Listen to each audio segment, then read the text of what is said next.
The orc woman was elbow-deep in potato rows when the boy planted himself between her and the sun and asked the question that would change everything. "Is she your wife yet?" Zara Lorik straightened slowly, dirt cascading from her green fingers, and looked past the child toward the man standing at the edge of the field with a water bucket in his calloused hands. Connor Ashford met her eyes for one heartbeat before his gaze dropped to his son, and when he answered, his voice carried that same gravel, rough quality it always did, shaped by grief and work and years of keeping words locked behind his teeth. "Not yet." 2 words. Just 2, but they landed in Zara's chest like stones dropped into still water, sending ripples through everything she thought she understood about this arrangement. The boy, perhaps 7 summers old, with his father's dark hair and his mother's delicate chin, seemed satisfied with the answer and ran off toward the barn where the goats were bleating for their morning feed. Connor walked forward with the bucket, still not meeting her eyes, and set it down at the row's end before turning back toward the farmhouse without another word. Zara stood there among the potato plants with soil under her nails and the morning sun warming her shoulders, trying to parse meaning from silence. Not yet implied a future. Not yet meant intention. Not yet was not the answer of a man who had hired help for the season and nothing more. She had been coming to the Ashford farm for 4 months now, ever since the spring planting when Connor had appeared at her small cottage on the forest's edge with his cap in his hands and desperation in the set of his shoulders. His wife had died the previous winter, fever taking her quick and cruel, and he had a boy to raise and a farm to run and debts that would not wait for grief to pass. He needed hands. She needed work and coin, and a reason to leave the cottage where she had lived alone since her own husband fell to bandits 3 years past. The arrangement had been simple. She would help with the planting, the tending, the harvest, and he would pay her fair wages and keep the boy from learning the uglier words the village children called her kind. It had been simple. It had been clear. And then somewhere between the planting and the summer heat, something had shifted in ways Zara had not let herself acknowledge until a child asked the question adults danced around. She bent back to the potato rows and worked until her back ached and the sun stood high overhead. The work was good, honest, the kind that let her mind settle into the rhythm of her hands. She had always been strong, built lean and tall, but not the hulking figure from human children's tales. Her tusks were small, barely curving past her lower lip, and her ears came to neat points beneath the kerchief she wore to keep her black hair from her face. She knew she was not beautiful by human standards, but Connor had never looked at her with the disgust she had learned to expect. He looked at her like she was capable, like she was trusted, like she was wanted in ways that had nothing to do with the work, or perhaps that was foolish hoping, the kind that got orc women hurt. The boy, whose name was Miles, came back from the barn with a wooden sword dragging in the dirt behind him. Zara, can you teach me to fight like an orc?" She wiped sweat from her brow and shook her head. "Orcs fight to survive, little one. You do not need those lessons." "But you are so strong. Father says you can carry 2 grain sacks at once." "Your father is strong too. He carries plenty. But he does not smile much anymore." Miles said this with the casual honesty of children, the kind that cut straight to truth. "Not since Mother went to the sky. But he smiles sometimes when you are here." Zara's hand stilled in the dirt. "Does he?" "Yes, little smiles, the kind that hide." Miles demonstrated by pulling his mouth into a tiny curve, eyes serious, like he is not supposed to be happy but is anyway. Before Zara could respond, Connor's voice called from the barn, needing Miles for some task, and the boy ran off with his sword bouncing against his leg.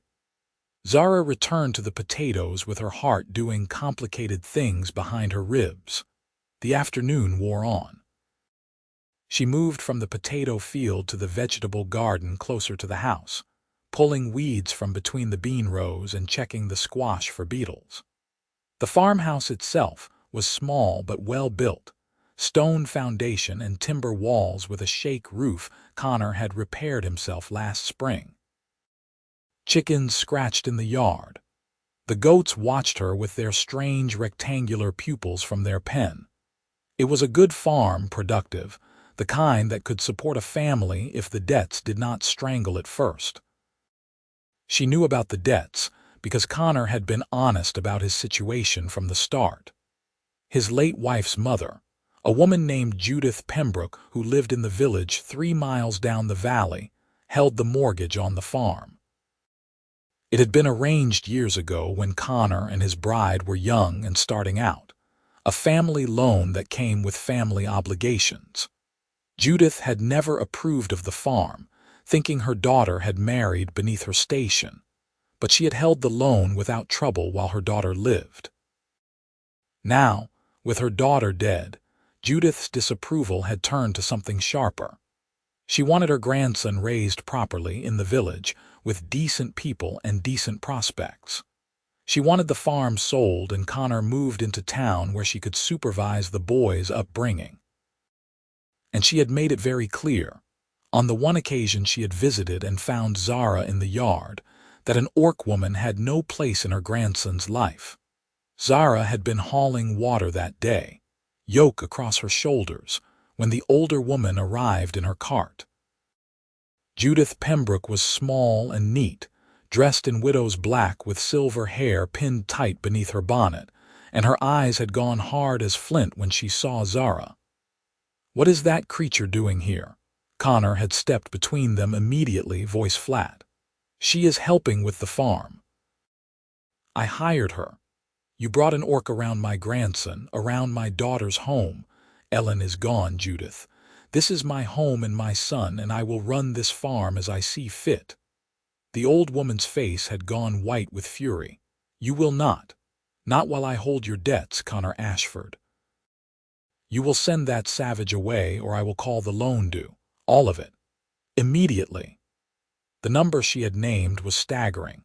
Connor could not possibly raise it in time, not without selling the farm itself, which would leave him with nothing and prove Judith's point entirely. Zara had waited for him to tell her to leave, to choose his son's security over a hired hand, but instead, Connor had said, voice hard as stone, "Then I will pay you. Give me until harvest. I will have your money and you will have no say in how I live." Judith had left in her cart, back rigid with disapproval, and Connor had not spoken of it again. But Zara had seen him at night sometimes, sitting at the kitchen table with his account books, doing figures by lamplight, the worry lines deep around his eyes. The debt hung over everything like a storm cloud, waiting to break. She finished with the beans and moved to check on the cattle in the far pasture. Connor ran a small herd, 20 head, good breeding stock that would bring fair prices at the autumn market if they could keep them healthy through the summer. The sale of the calves plus the harvest would be enough to clear the debt if everything went well, if the weather held, if no sickness came, if the market prices stayed strong. Too many ifs, but Connor never spoke of them. He simply worked, dawn to dusk and beyond, with Miles at his heels learning the farm and Zara beside him doing the labor of 2 men. They made a strange trio, she thought, the widower and his son and the orc woman, but they worked well together. Miles chattered enough for all of them, filling the silences with questions and observations and the endless energy of childhood. Connor answered when needed, taught when appropriate, and occasionally let his hand rest on his son's shoulder with a tenderness that made Zara's throat tight. And she did what she did best, worked hard, stayed steady, and tried not to want more than she had any right to expect. But not yet, he had said. Not yet. The sun was setting by the time she finished the day's tasks and made her way back to the farmhouse. Connor was at the well, washing the day's dirt from his hands and face, and Miles was setting the table inside. It had become habit over the months for Zara to stay for the evening meal, to sit at the table and share whatever simple food they had prepared. Connor was a passable cook, better than she was, and he never made her feel like an outsider in the space. Tonight the meal was bread and cheese and cold chicken from the weekend, with fresh greens from the garden and milk still cool from the spring house. They ate in the comfortable quiet that had developed between them, Miles doing most of the talking as usual. "I saw a fox today," the boy announced. "A big red one near the henhouse. I chased it away with my sword." Connor's mouth twitched. "Did you?" "Yes, I was very brave. Zara, did you see it?" "I did not, but I am glad you protected the hens." She tore a piece of bread and passed the rest to Connor. "Foxes are clever, it will come back." "Then I will chase it again, or we will set better latches on the henhouse," Connor said mildly, "so the fox cannot get in whether you are watching or not." Miles considered this. "That is less exciting. Most good solutions are." Zara hid her smile in her cup. This was Connor in his element, teaching his son through example, showing him that steady work mattered more than heroics. It was a good way to raise a boy, she thought. Miles would grow up capable and grounded, ready for the real work of living. After the meal, Connor sent Miles to bed and began cleaning the dishes. Zara rose to help as she always did, and they worked side by side at the basin in a silence that felt different tonight, charged somehow, full of unspoken things. Finally, Connor spoke without looking at her. "I should not have said what I said this morning." Zara's hand stilled in the wash water. "What do you mean?" to Miles. When he asked about, Connor stopped, jaw working. "It was not fair to you to speak as if there were an understanding between us when I have never asked properly." "Connor, let me finish." He set down the plate he was drying and turned to face her, and for once his eyes met hers directly. "I am not good with words, never have been. Ellen used to say I could go days without using more than a dozen, and she was right. But silence is not fair to you either, so I will try to say this plainly." Zara's heart was hammering against her ribs. She pulled her hands from the water and dried them on her apron, waiting.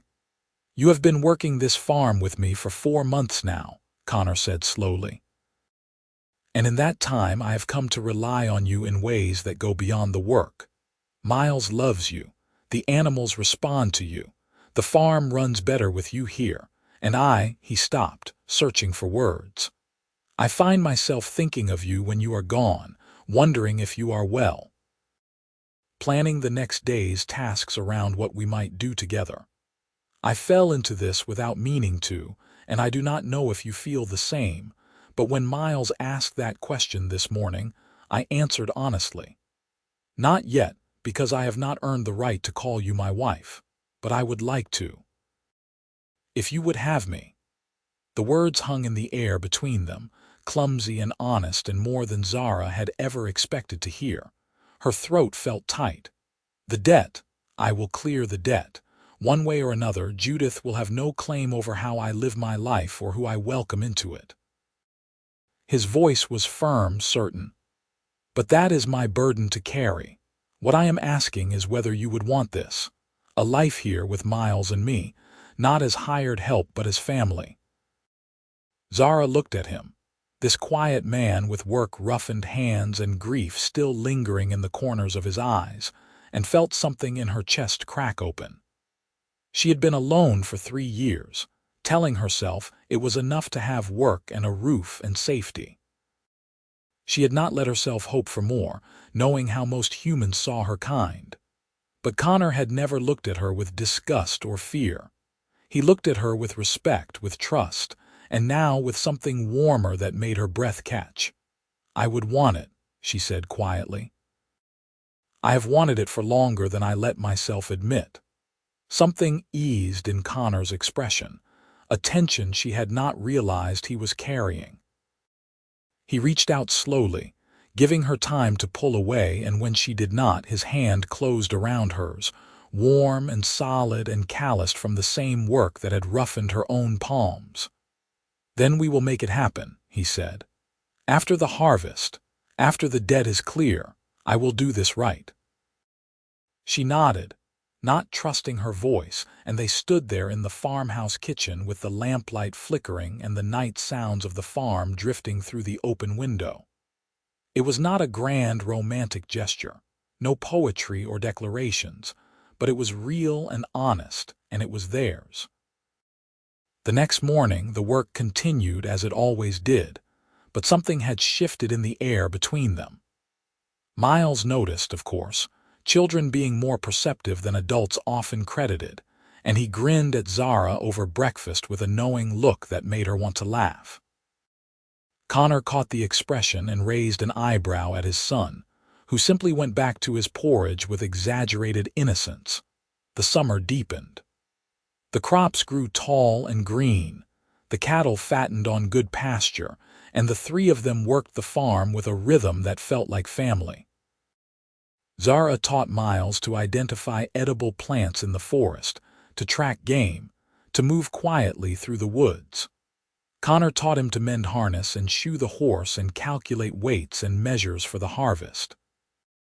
Together they taught him that hard work and kindness mattered more than what others might think, that family was built through choice and action, not just blood. And through it all, Connor showed his feelings in the ways he knew best. He mended the fence around Zara's cottage without being asked, replacing rotted posts and tightening the wire. He made sure she had the best portions at meals, the most comfortable seat by the fire on the rare evenings they sat idle. He listened when she spoke, remembered small things she mentioned, and never once made her feel less than fully human in her worth. Zara, in turn, took on more of the household tasks, mending Miles's clothes and Connor's too, preparing meals when the work ran late, keeping the house in order. She told stories in the evenings, tales from her childhood and her people's history, and watched Connor listen with genuine interest. She made Miles laugh and helped him with his lessons and loved the boy as if he were her own, because in all the ways that mattered, he was becoming hers. But the debt loomed over everything. Late July brought a letter from Judith Pembroke, reminding Connor that the full amount was due by the 1st of October and that she expected payment in coin, not promises. Connor read the letter at the kitchen table, face expressionless, then folded it carefully and tucked it into his account book. "How much?" Zara asked quietly. He told her. The number was crushing, more than she had imagined. Even with the harvest and the cattle sale, it would be close. Too close. "We need everything to go right," Connor said, voice flat. "No hail, no blight, good prices at market, and we need the cattle sale to go well." "Then we will make it go well," Zara said firmly. "We have worked too hard to fail now." August arrived with fierce heat. They worked through it, dawn to dusk and sometimes beyond, bringing in the hay and checking the grain for readiness. The wheat was coming in strong, golden and heavy-headed, a good crop if they could get it in before the weather turned. The potatoes were thick in the ground, promising a solid yield. Everything was aligning, piece by piece, toward the goal, but nothing was ever simple. In mid-August, 3 of the cattle came down sick, listless and off their feed, and Connor went grim-faced as he examined them.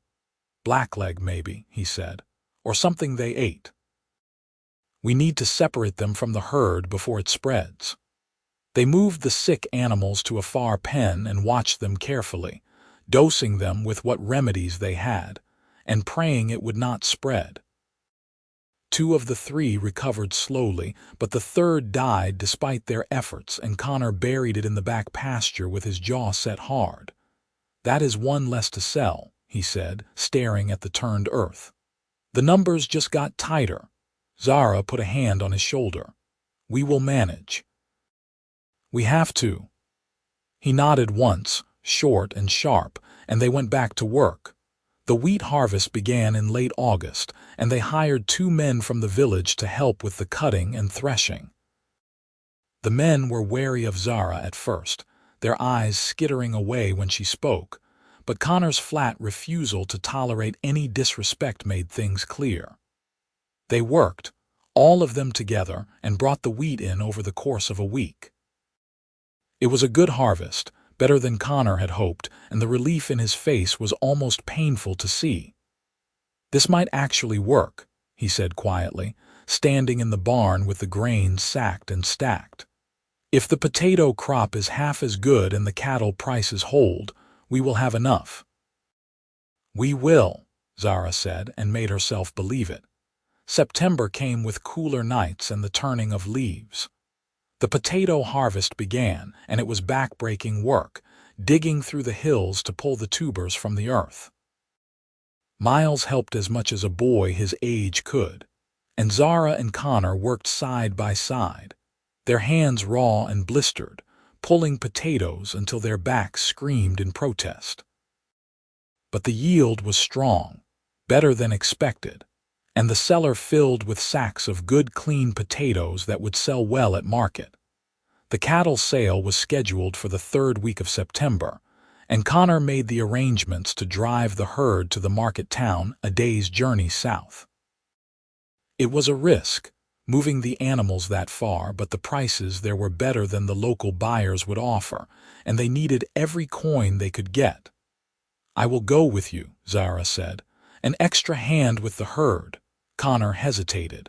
"The market town is not always kind to orcs." "I have faced unkindness before. I can manage it again." He studied her face for a long moment, then nodded. "We leave at dawn tomorrow. Miles will stay with the Hendersons next farm over. They have children his age, and he will be safe there." The next morning they set out with the cattle, 19 head now after the loss, driving them slowly down the valley road toward the market town. It was a long day's walk, the cattle moving at their own pace, and Zara and Connor took turns ranging ahead and behind to keep the herd together. They did not talk much, saving their breath for the work, but there was a companionship in the shared labor that needed no words. They reached the market town as the sun was setting and penned the cattle in the yards outside the auction house. Connor paid for feed and space, and they found a cheap inn that would give them beds for the night. The innkeeper's eyes narrowed when he saw Zara, but Connor's cold stare and the coins on the counter settled the matter. In the morning, the auction began. Buyers moved through the pens, examining the cattle, checking teeth and hooves and muscle. Connor stood with his herd, answering questions in his terse way, and Zara stayed nearby, silent but present. She could feel the eyes on her, the whispers, but she kept her face calm and her posture steady. She had endured worse.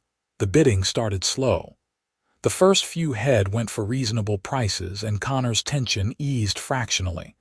But then a man in good clothes, a merchant by the look of him, stopped at their pen and wrinkled his nose. "These are your cattle?" he asked Connor. "They are." "Seem healthy enough, but I heard you keep an orc on your farm." The man's lip curled. "Makes me wonder what kind of stock you are really running." Connor's face went flat and dangerous. "My stock is good. You can see that with your own eyes. What I do on my farm is none of your concern." "It is when I am thinking about buying from you," the merchant said. "How do I know these animals are not tainted somehow? Everyone knows orcs carry disease." Zara's hands clenched at her sides, but before she could speak, Connor stepped forward, voice low and hard. "You will not insult her in front of me. If you do not want to buy, then move along. There are other buyers here." The merchant sneered. "Suit yourself. But do not expect good prices when word gets around about the company you keep." He walked away, and Zara watched Connor's shoulders tighten with suppressed fury. She touched his arm gently. Do not let him bait you. We do not need his money. We might, Connor said grimly, if others think the same. But the other buyers were more interested in the cattle than in Connor's private life, and the auction continued.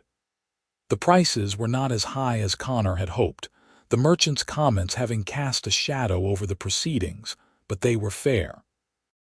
One by one, the cattle sold, and Connor counted the coins with a focus that bordered on desperation. When the last animal was sold, he added the figures twice, then a third time, and finally looked at Zara with something like disbelief in his eyes. "It is enough," he said quietly. "With the grain and potato sales, it is enough. We can pay the debt." Relief washed through Zara so intensely her knees went weak. "You are certain?" "Yes," Connor's voice was rough. "We did it." They collected their payment and left the market town immediately, not wanting to spend another night in a place that looked at Zara with such hostility. The walk back to the farm was long and tiring, but Connor's step was lighter than she had seen in months. When they reached the farm well after dark, they found Miles asleep at the Hendersons and the house quiet and waiting. Connor made tea and they sat at the kitchen table, exhausted but triumphant. He pulled out his account book and showed her the numbers, everything tallied and clear. The debt could be paid in full with a small amount left over for winter supplies. "I will ride to Judith's tomorrow," he said, "and settle this once and for all." Zara nodded, feeling the weight of months lifting from her shoulders. "It is over then." "Almost." Connor's eyes met hers.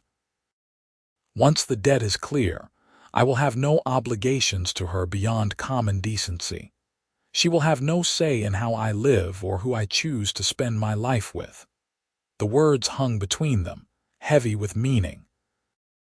Zara reached across the table and took his hand, and he gripped hers back with a strength that spoke of promises kept and futures earned.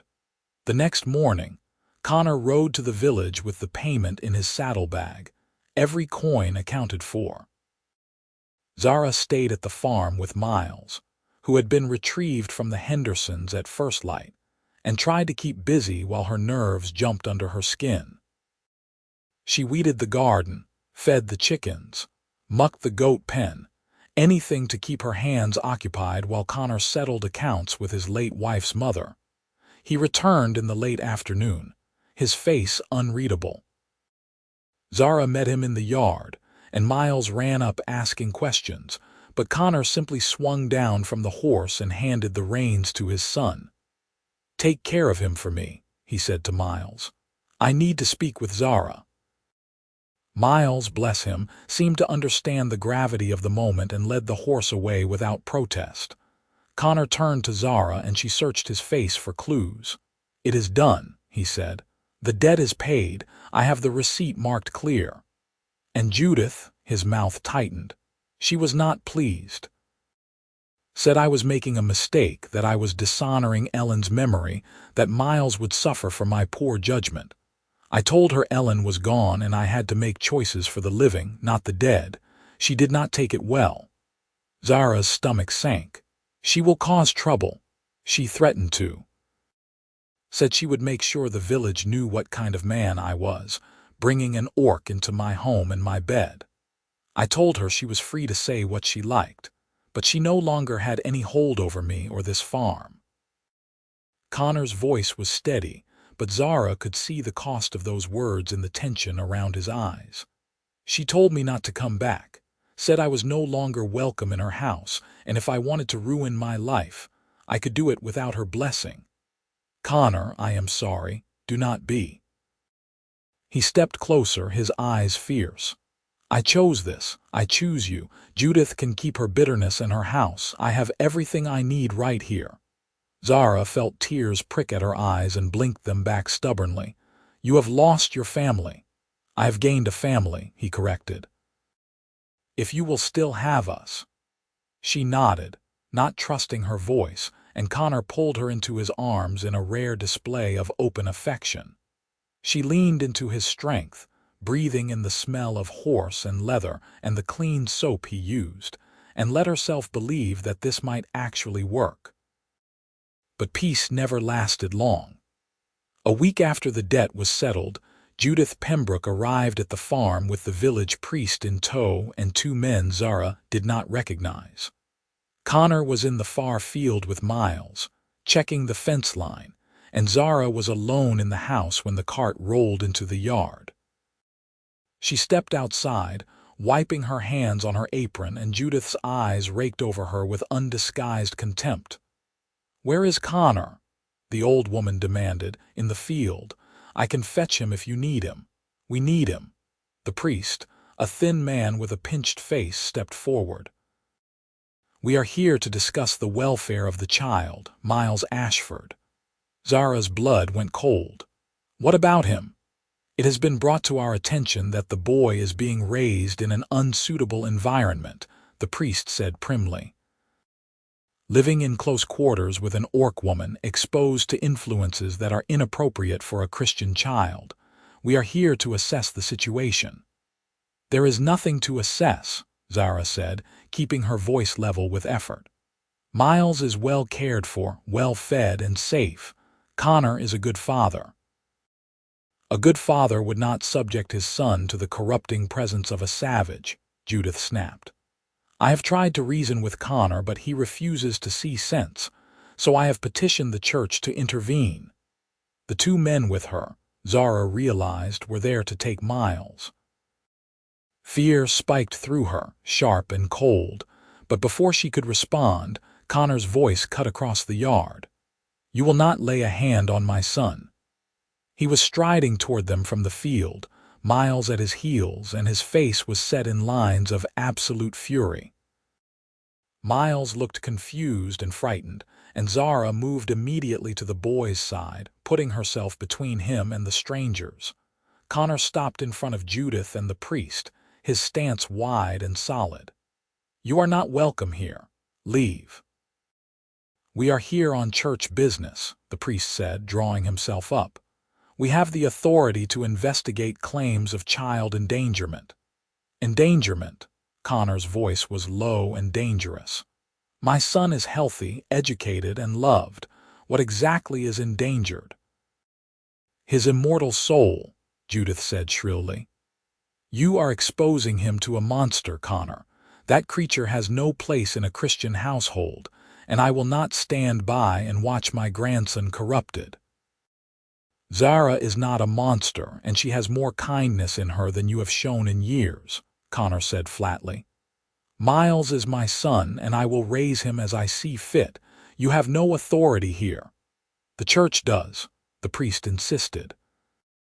"If we determine that the child is at risk, we can remove him to a more suitable home until you come to your senses." Connor went very still, and Zara recognized the quality of that stillness. It was the calm before violence, the moment when a man decided whether to break or fight. She stepped forward quickly, putting a hand on his arm. "Connor, do not," she said quietly. "It will only make things worse." He looked at her, and she saw the war in his eyes, the desperate need to protect his son against the knowledge that striking a priest would destroy everything they had built. She squeezed his arm gently. "Let them look," she said. "Let them see that Miles is well." "They will have no grounds to take him." Connor's jaw worked, but he gave a short nod and stepped back. "Fine. Look, but you do not touch him." The priest and his companions moved through the house, examining everything with critical eyes. Zara stood in the yard with Connor and Miles. The boy pressed against his father's side and waited. Judith remained in the cart, her face tight with vindictive satisfaction. After what felt like hours, the priest emerged from the house. "The home is clean and well kept. The child appears healthy and properly clothed.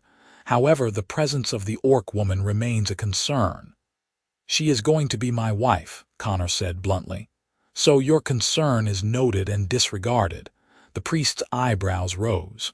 "You intend to marry her, a human and an orc." "That is against the natural order." "It is not against the law," Connor said. And it is not against God, no matter what you might think. Now you have looked. You have found nothing wrong. Leave my property." The priest exchanged a glance with Judith, who looked like she had swallowed something sour. "We will be watching," he said finally. "If there is any sign that the boy is suffering, we will intervene." "He will not be suffering," Zara said quietly. "I would die before I let harm come to him." Something in her tone must have convinced the priest, because he nodded stiffly and gestured to his men. They climbed into the cart with Judith, and the old woman leaned forward one last time. "You are making a terrible mistake, Connor. When you realize it, do not come begging for my help." "I will not," Connor said. "Goodbye, Judith." The cart rolled away, and they stood in the yard watching it disappear down the valley road. Miles was shaking, and Connor picked him up despite the boy's age, holding him close. "Is grandmother going to take me away?" Miles asked, voice small. "No," Connor said firmly. "I will not let that happen. You are my son, and you belong here with me and Zara." "I do not want to go," Miles whispered. "I want to stay here." "Then you will stay," Zara said, reaching out to smooth his hair. "We are a family, little one. No one will separate us." Miles nodded against his father's shoulder, and Connor met Zara's eyes over the boy's head. The look they shared was equal parts determination and fear, because they both knew this was not over. Judith had resources and connections, and she would not give up easily. But they had survived the debt, and they would survive this too. That night, after Miles was in bed, Connor and Zara sat at the kitchen table and planned. They needed to solidify their position, to make it clear that Zara was not simply hired help but a permanent part of the household. The best way to do that was marriage, but marriage required time and arrangements and the cooperation of a priest who would perform the ceremony. "The village priest will not do it," Connor said. "Not after today." "Then we find another," Zara said. "There are other towns, other churches." "Someone will agree. It will take time, and money we do not have to spare. Then we wait, but we make it clear to everyone that this is happening. Let Judith choke on it." Connor's mouth twitched in something that was not quite a smile. "You are fierce when you are angry." "I am fierce when my family is threatened," she corrected. "And you are my family now, whether the law recognizes it or not." He reached across the table and took her hand, and they sat together in the lamplight, two people against the world, planning their future with the same stubborn determination that had gotten them through the harvest. The next weeks were tense. Connor made inquiries in the surrounding towns, looking for a priest who would perform a marriage between a human and an orc. Most refused outright, some with apologies and some with disgust. But finally, in a town 2 days' ride to the east, he found a younger priest who had spent time in the border regions and understood that love did not always follow neat categories. "I will do it," the priest said, "but you will need to come here. I cannot perform the ceremony in your village without causing trouble for both of us." Connor agreed, and they set a date in mid-October, after the last of the harvest work was done and the farm could spare them for a few days. It would be a simple ceremony, no family or guests beyond Miles, but it would be legal and binding, and that was what mattered. In the meantime, they worked to finish the autumn tasks. The remaining crops were brought in, the cellar stocked, the animals prepared for winter. Miles helped where he could and asked 1,000 questions about the wedding, most of which Connor deflected with his usual economy of words. "Will Zara live here all the time after you are married?" Miles asked one evening. "Yes," Connor said. "She will be your mother in all the ways that matter." "Is that acceptable to you?" Miles considered this seriously. "Will she still teach me about the forest? If you ask her, I expect she will." "Then it is acceptable," Miles declared, and went back to his dinner as if the matter were settled. Zara, listening from the stove, felt her throat tighten with affection for the boy. He had accepted her so easily, with the uncomplicated openness of childhood, and she would spend the rest of her life proving herself worthy of that trust. October arrived with cold rains and wind that stripped the leaves from the trees. The farm settled into the quieter rhythms of autumn, and Connor began making preparations for the journey to the eastern town. They would leave in a week, as soon as the weather cleared, and be gone for 4 days total. But 3 days before they were set to leave, Judith Pembroke appeared at the farm again, this time with the local magistrate and a writ from the church court. Connor read the writ in silence, his face going pale, then looked at the magistrate. "On what grounds? Moral corruption of a minor," the magistrate said uncomfortably. "The petition claims that the child is being exposed to unnatural relations and that his welfare is at risk. The church court has ordered a formal inquiry. When, tomorrow, in the village, you and the boy must appear along with the orc woman." Connor's hands clenched on the paper. "This is ridiculous. Miles is fine." "Then you will have the opportunity to prove that," the magistrate said. "I am sorry, Connor. I am just delivering the order." After they left, Connor stood in the yard with the writ crumpling in his fist, and Zara watched the fury and fear war in his expression. She had seen men broken by less, but Connor was not a man who broke easily. "We will go," she said quietly. "We will answer their questions and show them Miles as well. They have no real grounds for this." "They do not need grounds," Connor said bitterly. "They just need enough doubt to justify their prejudice." "Then we give them no doubt," Zara said firmly. "We show them a boy who is loved and cared for. We show them a family.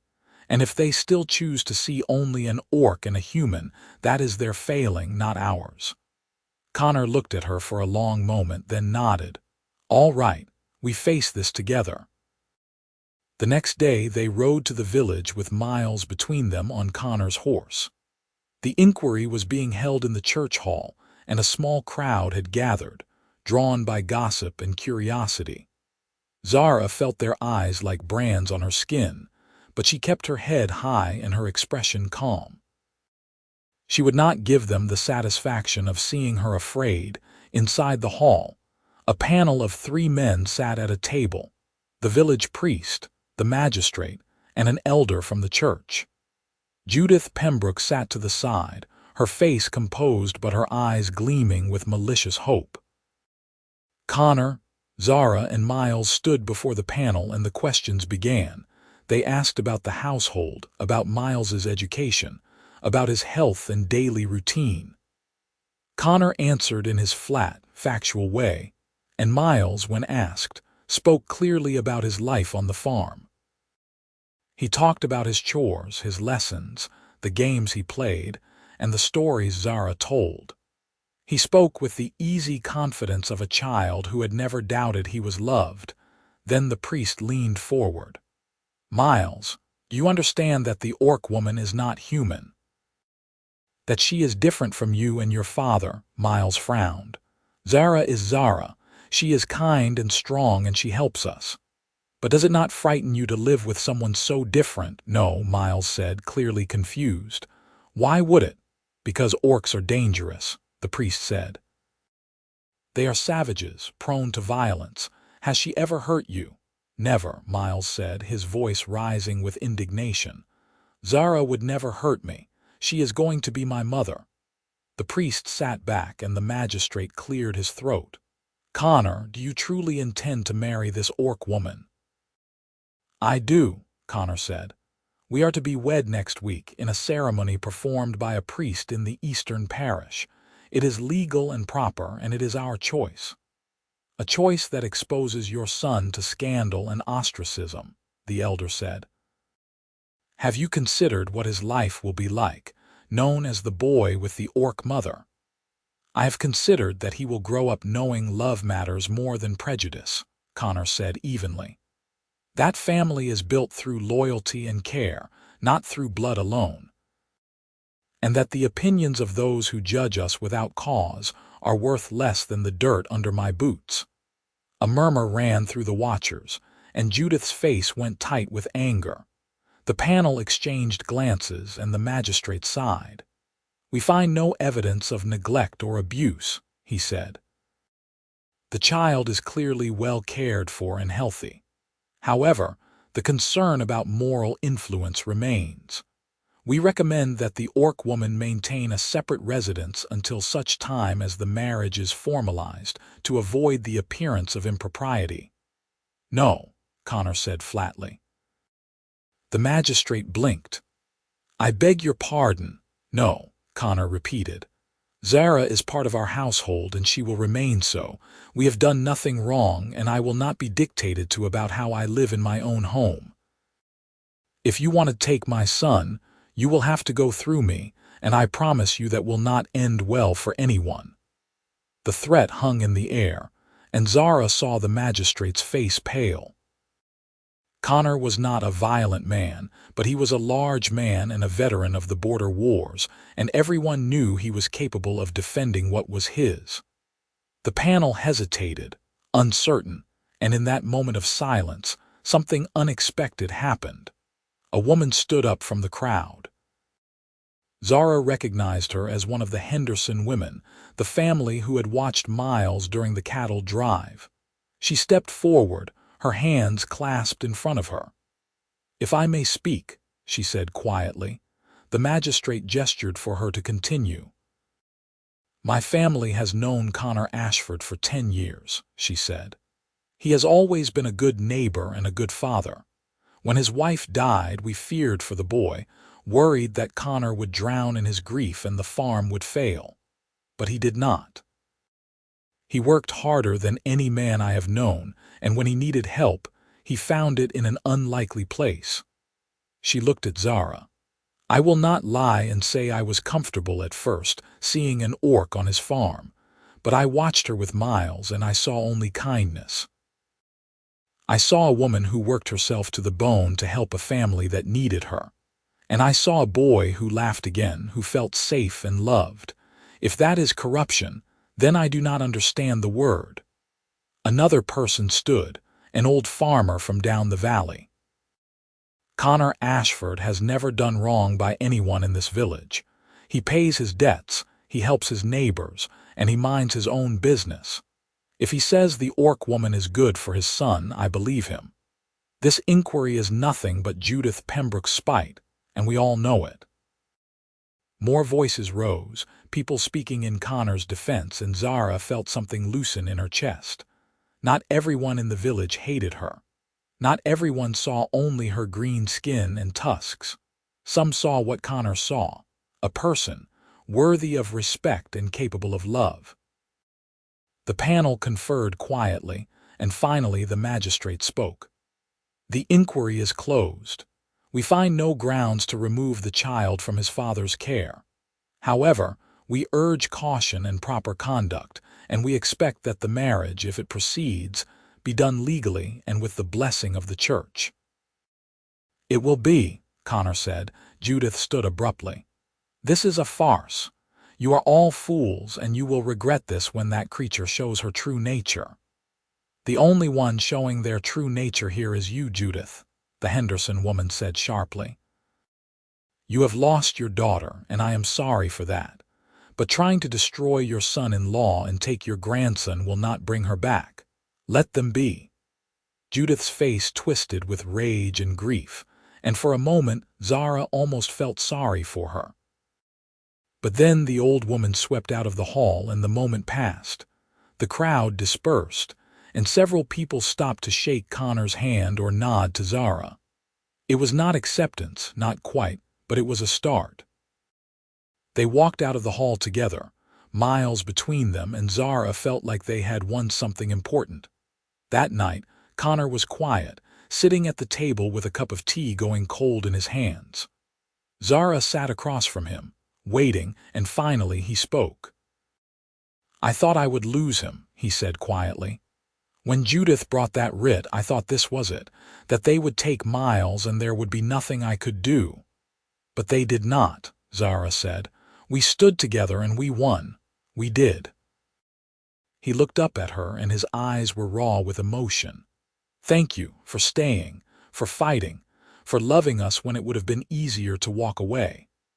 "Walking away was never an option," Zara said. "You are my family, both of you. I will fight for that as long as I have breath." Connor reached across the table and took her hand, and they sat in silence, bound by everything they had endured and everything they were building together. The week passed quietly. They prepared for the journey east, packing what they would need for the ceremony and making arrangements for the farm to be tended in their absence. The Hendersons agreed to check on the animals, and Connor left detailed instructions for anything that might arise. On the morning they were set to leave, Miles was vibrating with excitement, asking 100 questions about the trip and the ceremony and what would happen after. Connor answered patiently, and Zara packed the last of their supplies into the saddlebags. They rode out as the sun rose, 3 people on 2 horses, heading toward a future they had fought hard to claim. The journey took 2 days, the roads muddy from autumn rains but passable. They stopped at an inn the first night, and the innkeeper looked at Zara with surprise but took Connor's money and gave them clean rooms without comment. The eastern town was small but prosperous, built around a mill and a market square.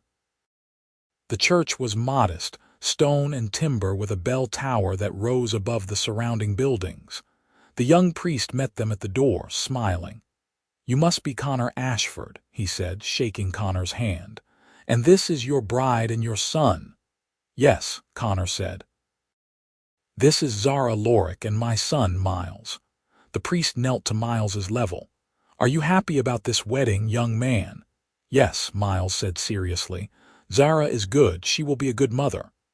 "Then that is all that matters," the priest said, rising. "Shall we begin?" The ceremony was simple and short, held in the small chapel with only the priest, Connor, Zara, and Miles in attendance. The priest spoke about love and commitment, about the bonds that transcend differences, and about building a life together through choice and effort. Connor repeated the vows in his steady voice, and Zara spoke hers clearly, feeling the weight of each word. When the priest pronounced them married, Connor leaned down and kissed her, brief and gentle, and Miles cheered. It was not grand or elaborate, but it was real, and it was theirs. They stayed in the town one more night, and in the morning they began the journey home as a family, legally bound and united. Zara wore a simple ring on her finger, a band of iron that Connor had made himself in the farm's small forge, and she treasured it more than gold. The ride back to the farm was peaceful, the autumn countryside beautiful in its fading colors. Miles chattered about everything he had seen, and Connor rode with a lightness in his bearing that Zara had never seen before. The weight of the debt was gone, the threat of losing his son had passed, and he had claimed the future he wanted. It showed in every line of his body. They reached the farm as the sun was setting on the 3rd day, and everything was as they had left it. The Hendersons had taken good care of the animals, and the house was clean and waiting. Connor carried the bags inside while Zara helped Miles down from the horse, and they stood in the yard for a moment, looking at the place that was now truly their home. "Are you happy?" Miles asked, looking up at Zara. "Very," she said honestly. "Good. Father is happy too, I think. He smiles more now." "Does he?" "Yes, little smiles, but real ones." Miles grinned.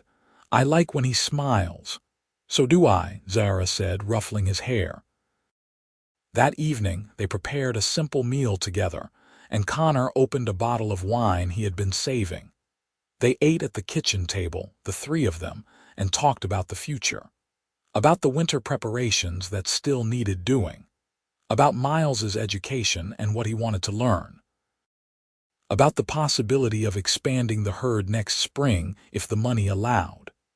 After Miles was in bed, Connor and Zara sat by the fire, and he pulled her close in a rare display of open affection.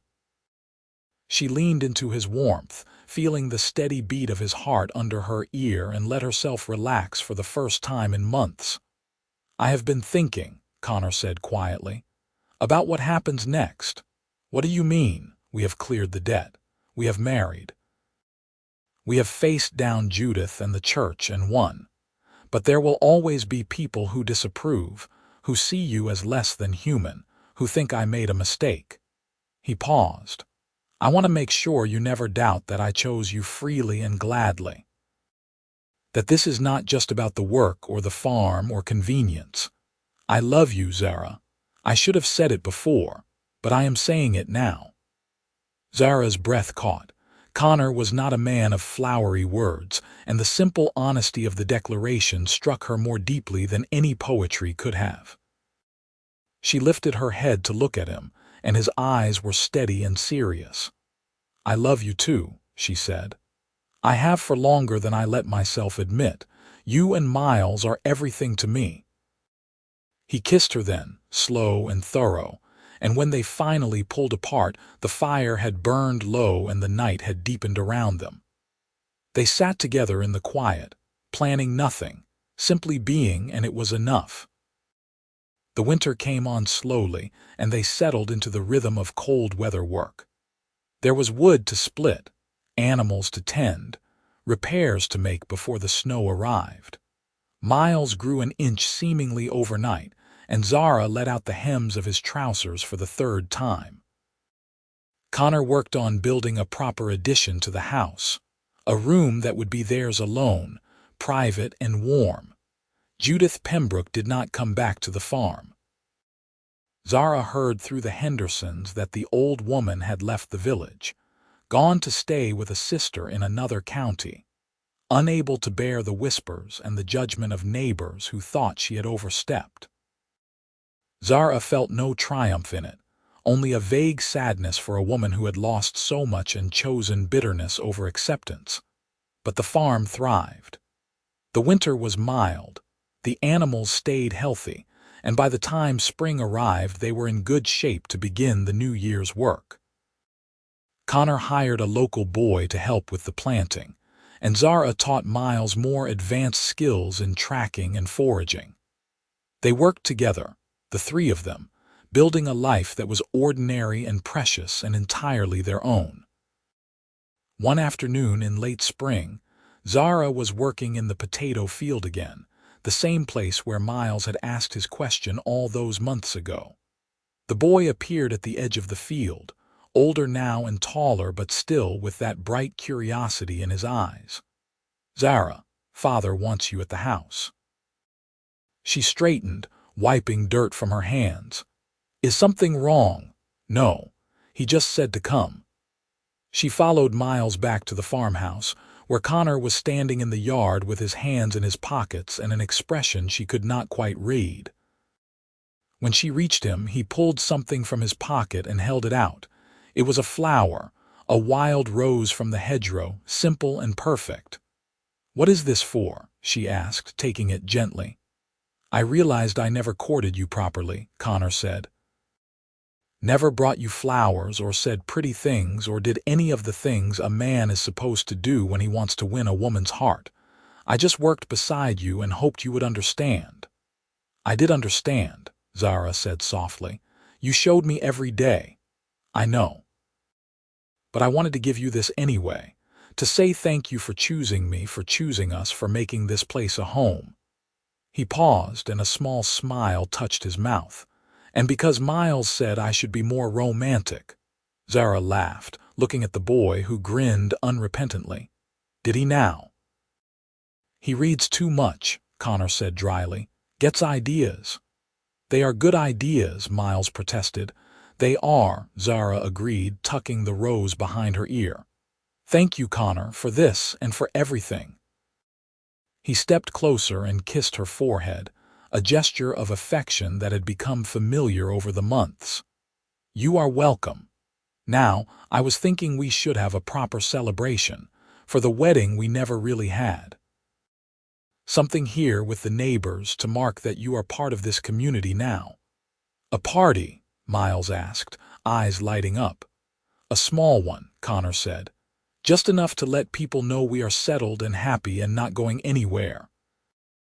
Zara looked around at the farm, at the fields greening with new crops, at the house with its new addition, at the boy bouncing with excitement, and the man watching her with quiet affection. This was her life now, hard-won and precious, and she would defend it with everything she had. "I think that sounds perfect," she said.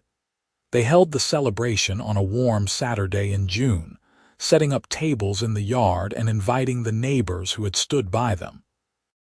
The Hendersons came with their children, and the old farmer from down the valley, and a dozen others who were willing to share a meal and offer their goodwill. Connor roasted a pig over a fire pit, and Zara made bread and pies with help from the Henderson women, who taught her their recipes and traded stories as they worked. It was not a grand affair, but it was warm and full of life, with children running through the yard and adults talking and laughing in the evening light. Miles appointed himself in charge of games and organized races and contests that left everyone breathless and grinning. Connor moved through the crowd with quiet pleasure, accepting congratulations and thanks for the food, and Zara stood beside him, part of something larger than just the two of them. As the sun set and the firelight flickered, someone called for a toast, and Connor raised his cup. His speech was short as always, but heartfelt. "Thank you all for coming, for supporting us, for seeing past what is easy and looking at what is true. This farm is built on hard work and good neighbors, and I am grateful to have both." He looked at Zara. "And I am grateful to have found someone to share it with, to family and to the future." "To family," the crowd echoed, and they drank. Later, when the guests had gone home and Miles was asleep in his bed, Zara and Connor sat on the porch in the quiet dark, listening to the night sounds of the farm. She leaned against him, and he wrapped an arm around her shoulders, and they watched the stars come out one by one. "This is it," Connor said quietly. "Everything I wanted. A family, a farm, a future. I did not think I would have it again after Ellen died, but here it is." "We built it together," Zara said. "You, me, and Miles. That makes it stronger." "It does." He was quiet for a moment, then said, "Do you ever wish things were different? Easier?" "No," Zara said honestly. "Easy things are not worth as much. We fought for this, and that makes it ours in a way nothing easy could be." Connor pressed a kiss to the top of her head. "I am glad you see it that way, because I would fight for this every day if I had to, for you and Miles and the life we have here." "So would I," Zara said, "always." They sat in the darkness, bound by promises and work and love, and the future stretched before them full of ordinary days and shared burdens and the quiet joy of belonging. It was not the life either of them had imagined in their youth, but it was the life they had chosen, and it was enough. The years that followed were full in the way that good lives are, full of work and laughter, challenges and triumphs, moments of frustration and deep contentment. Miles grew from a boy into a young man, tall and capable, with his father's steady nature and his mother's fierce loyalty. He learned to run the farm, to negotiate at markets, to see people for who they were rather than what they looked like. When he was old enough, he left to study agriculture at a school 2 counties over, and Connor and Zara sent him off with pride and a touch of sadness. But he came back, as they knew he would, bringing with him a young woman he had met at school and a head full of new ideas for improving the farm. The young woman, to Zara's quiet amusement, was half orc herself, and Miles introduced her with a defiant chin lift that reminded Zara powerfully of Connor in his younger days. "This is Zara," he said. "She is brilliant with crop rotation and soil management, and I intend to marry her if she will have me." Connor looked at the girl, who met his gaze steadily and then at his son.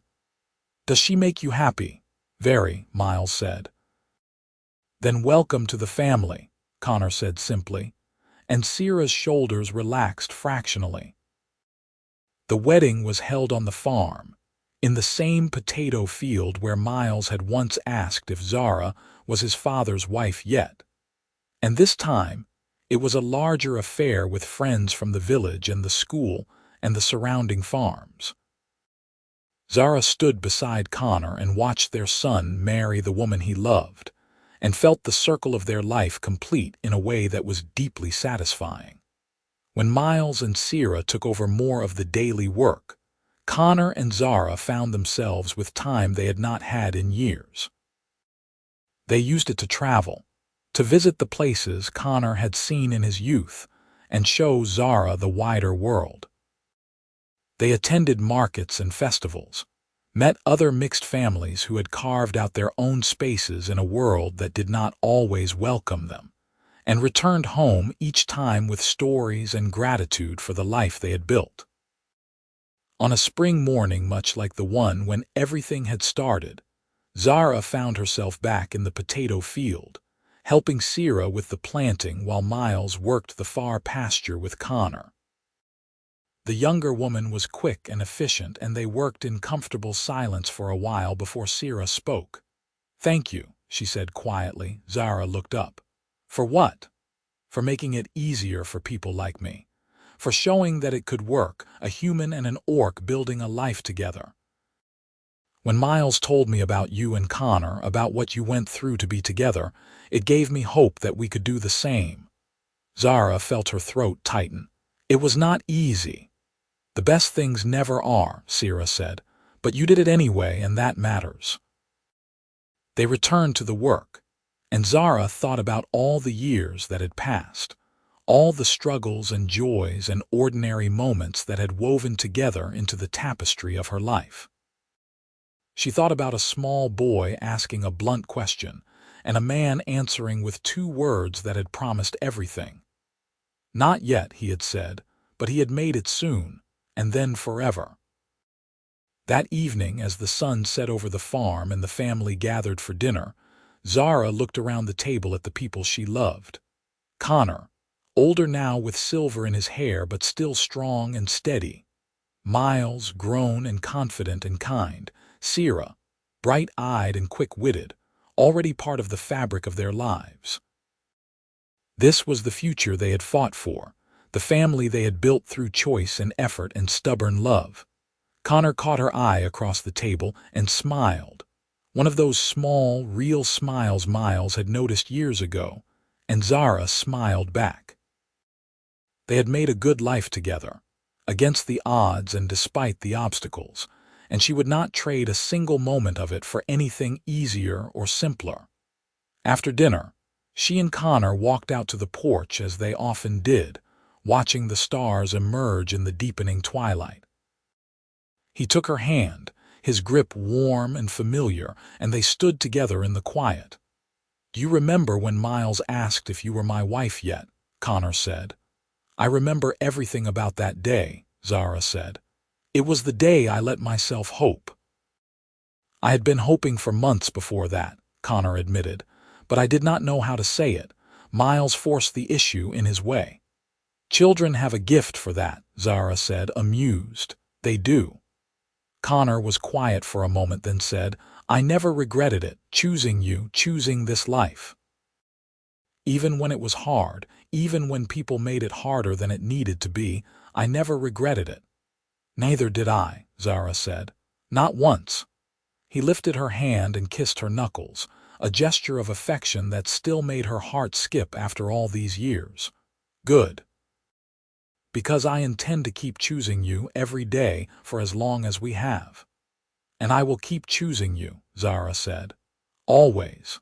They stood together on the porch, 2 people who had found each other against the odds and built something lasting. The farm spread around them, green and growing, full of life and promise.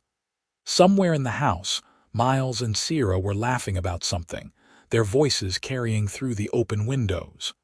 The goats bleated from their pen, settling for the night. The stars wheeled overhead, constant and brilliant. It was an ordinary evening, like 1,000 others they had shared and 1,000 more they would share if they were blessed.